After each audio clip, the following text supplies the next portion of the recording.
For the previous questions, we were concerned with using the yield rate to compare different investments.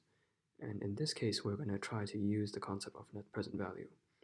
So in the previous questions, we would solve the yield equation. We would get a yield rate, and then we would go with the investment that has a larger yield rate. But in this case, we're going to instead of using the yield rate as a benchmark to compare cash flows, this time we're going to use net present value. And then as always, we start off with the net present value function, which is the present value of all cash flow. And then for the two payment schemes that we have cash flow A, which is equal to 54 minus 150V plus 100V squared. And then the second cash flow is equal to negative 0.72 plus 0.1V plus V squared. And then in this problem, there isn't really much mathematical skill that is required. All you have to do is just to substitute numbers. So for part A, we're given that there is an interest rate of 0.7 to the power of 1 minus 1. So for part A, all you have to do is just to substitute numbers into these two functions. And then for cash flow A, you'll see that it's actually equal to negative 2. And then for cash flow B, it's going to be equal to negative 0.16.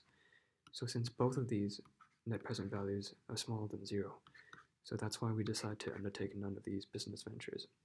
So we undergo a business venture that generates this cash flow, and then we can borrow and lend at this interest rate, then both of these business ventures are bad because the net present value is smaller than 0. And then essentially you do the same thing for part B and C as well. So for the interest rate in part B, substitute it in, you'll find that it's equal to negative 1.25. Let me just write that again. 1.25. For cash flow B, 0.0875. So one is smaller than 0 and one is larger than 0. So the rule is take the larger one. So we go ahead with cash flow B. And then for part C, once again we have cash flow A and B.